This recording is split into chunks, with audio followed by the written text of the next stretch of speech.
ധനമന്ത്രി കെ.എൻ. ബാലഗോപാൽ വീണ്ടും മത്സരിക്കാൻ ഇറങ്ങാൻ സാധ്യതയുള്ള കൊട്ടാരക്കരയാണ് ഇന്ന് ഗ്രൗണ്ട് സീറോ സന്ദർശിക്കുന്നത്. മുൻ CPM MLA advocate P. Aisha Potti UDF സ്ഥാനാർത്ഥിയാണ് അവിടെ. NDA സ്ഥാനാർത്ഥിയായി 2020 വേണ്ടി അഖിൽ മാരാരോ, കോൺഗ്രസിൽ നിന്നോ BJPയിലെത്തിയ R. രശ്മിയോ എത്തുന്നതോടെ കൊട്ടാരക്കരയിലെ തെരഞ്ഞെടുപ്പിന് ചൂടേറും എന്നാണ് ഗ്രൗണ്ട് സീറോ മനസ്സിലാക്കുന്നത്.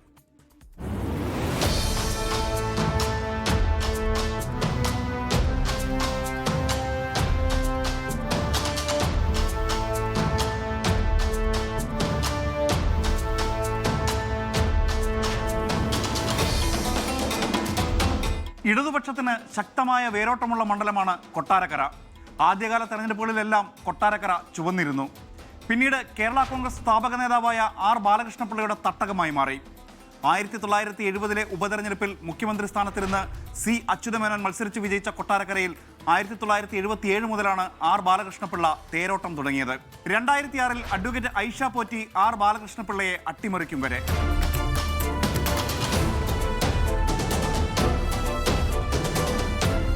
1967 1970 കൊട്ടാരക്കരയിൽ പരാജയപ്പെട്ട R. ബാലകൃഷ്ണപിള്ള 1977 മണ്ഡലം പിടിച്ചു. പിന്നീട് നടന്ന 6 തിരഞ്ഞെടുപ്പുകളിലും വിജയം അദ്ദേഹത്തിനൊപ്പം നിന്നു. പിന്നെ കൊട്ടാരക്കര എന്നാൽ R. ബാലകൃഷ്ണപിള്ളയും R. ബാലകൃഷ്ണപിള്ള എന്നാൽ കൊട്ടാരക്കരയുമായി.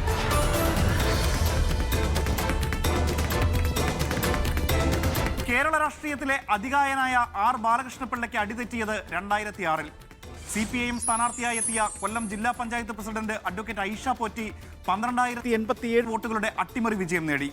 2011 കേരള കോൺഗ്രസ് B സ്ഥാനാർത്ഥി NN മുരളിയെ 20,592 വോട്ടിന് പരാജയപ്പെടുത്തി.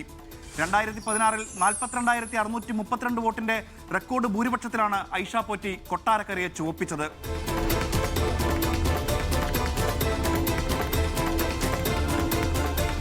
2 ടേമിലധികം മത്സരിച്ചവരെയെല്ലാം CPIM ഒഴിവാക്കിയപ്പോൾ 2021 ഐഷ പോറ്റിക്ക് ടിക്കറ്റ് ലഭിച്ചില്ല.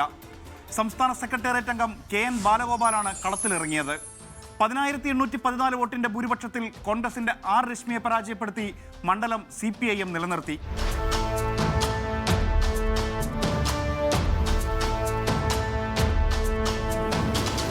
വീണ്ടും ഒരു തിരഞ്ഞെടുപ്പിലേക്ക് എത്തുമ്പോൾ 3 വട്ടം മണ്ഡലത്തെ പ്രതിനിധീകരിച്ച ഐഷ പോറ്റി കോൺഗ്രസിന്റെ സ്ഥാനാർത്ഥിയായി എത്തുന്നതാണ് കൊട്ടാരക്കരയെ ശ്രദ്ധാകേന്ദ്രമാക്കുന്നത്. കഴിഞ്ഞ തവണ സീറ്റ് നിഷേധിച്ചതോടെ പാർട്ടിയുമായി അകന്ന അവർ നാടകീയമായാണ് ലോക് ഭവന് മുന്നിലെ സമരവേദിയിലെത്തി കോൺഗ്രസിൽ അംഗത്വമെടുത്തത്. 3 പതിറ്റാണ്ട് പ്രതിനിധിയായിരുന്ന മണ്ഡലത്തിലെ വ്യക്തിബന്ധങ്ങൾ രാഷ്ട്രീയത്തിനതീതമായി വോട്ടുറപ്പിക്കാൻ ഐഷ പോറ്റിയെ സഹായിക്കുമെന്നാണ് കോൺഗ്രസിന്റെ കണക്കുകൂട്ടൽ. ഉറപ്പായിട്ടും കൊട്ടാരക്കര UDF വിജയിക്കും ഇത്തവണ, സംശയമില്ലാത്ത കാര്യമാണ്. കാരണം എന്താണെന്ന് വെച്ചാൽ ജനങ്ങൾ ആഗ്രഹിക്കുന്നു UDF ഭരണത്തിൽ വരണമെന്ന്. അതുകൊണ്ട് UDF തന്നെ ജയിക്കും. ലോക്സഭാ തെരഞ്ഞെടുപ്പിൽ 3,403 വോട്ടുകളുടെ മുൻതൂക്കം LDFന് ലഭിച്ചപ്പോൾ തദ്ദേശ തെരഞ്ഞെടുപ്പിൽ ഇത് 144 ചുരുങ്ങിയതിന്റെ ആശങ്കയുണ്ട് ഇടതു ക്യാമ്പിൽ. ധനമന്ത്രിയുടെ മണ്ഡലത്തിന് ലഭിച്ച പ്രത്യേക ശ്രദ്ധയിലാണ് LDFന്റെ പ്രതീക്ഷ. സംഘടനാ സംവിധാനവും കെ.എൻ. ബാലഗോപാലിന്റെ വ്യക്തിബന്ധങ്ങളും ചേരുമ്പോൾ കണക്കുകൾ കൂടുതൽ അനുകൂലമാകുമെന്നും വിലയിരുത്തുന്നു. കൊല്ലം ജില്ലയിലും കേരളത്തിലും ആകെ ഇടതുപക്ഷം വളരെ ശക്തമായിട്ട് തന്നെ മുന്നോട്ട് വരുമെന്നാണ് കരുതുന്നത്. കൊട്ടാരക്കരയിലും ഇടതുപക്ഷത്തിന് നല്ല അടിത്തറയുണ്ട്. ജനങ്ങളുടെ വലിയ പിന്തുണ, ജനങ്ങളുടെ ഒപ്പം നിൽക്കുന്ന ഒരു മുന്നണിയാണ്, രാഷ്ട്രീയ പ്രവർത്തകരാണ് കൊട്ടാരക്കര ഇടതുപക്ഷം നല്ല മുന്നേറ്റം ഉണ്ടാക്കും. നടനും സംവിധായകനുമായ അഖിൽ മാരാരായിരിക്കും NDA സ്ഥാനാർത്ഥി. 2020 എത്തുന്ന അഖിൽ മാരാരെ പത്തനാപുരത്തേക്കും പരിഗണിക്കുന്നുണ്ട്. അങ്ങനെയെങ്കിൽ കഴിഞ്ഞ ദിവസം കോൺഗ്രസിൽ നിന്ന് BJPയിലേക്ക് എത്തിയ R. രശ്മിയായിരിക്കും കൊട്ടാരക്കരയിൽ. കഴിഞ്ഞ 2 തെരഞ്ഞെടുപ്പുകളിലും 20,000-ന് മേൽ വോട്ടുകൾ നേടാൻ BJP സ്ഥാനാർത്ഥികൾക്ക് കഴിഞ്ഞിരുന്നു. ചുവപ്പ് കോട്ടയായിരുന്ന നെടുവത്തൂർ ഗ്രാമപഞ്ചായത്തിൽ BJP ഭരണം പിടിച്ചത് ആത്മവിശ്വാസം വർദ്ധിപ്പിച്ചിട്ടുണ്ട്. കഴിഞ്ഞ പഞ്ചായത്ത് തെരഞ്ഞെടുപ്പുമായി ബന്ധപ്പെട്ട് നമുക്ക് വലിയൊരു മുന്നേറ്റമാണ് ഉണ്ടായിട്ടിരിക്കുന്നത്. അതുകൊണ്ട് താഴെ തട്ടി വരെയുള്ള പ്രവർത്തനം എത്തിക്കുക എന്നുള്ളതാണ് ലക്ഷ്യം. അതുകൊണ്ട് അത്തരത്തിലുള്ള പ്രവർത്തനം ബൂത്ത് കമ്മിറ്റി അടക്കമുള്ളത് രൂപീകരിച്ചുകൊണ്ട് കമ്മിറ്റികൾ നടന്നുകൊണ്ടിരിക്കുന്നു.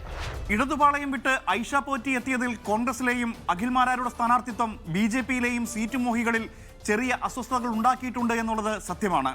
മഹിളാ കോൺഗ്രസ് നേതാവും കഴിഞ്ഞ തവണ UDF സ്ഥാനാർത്ഥിയുമായിരുന്ന R. രശ്മി BJPയിലേക്ക് എത്തിക്കഴിഞ്ഞു. ലോക്സഭാ തദ്ദേശ തെരഞ്ഞെടുപ്പുകളിലെ പിന്നോട്ടടിയിൽ ഇടതുപക്ഷത്തിനും ആശങ്കയുണ്ട്.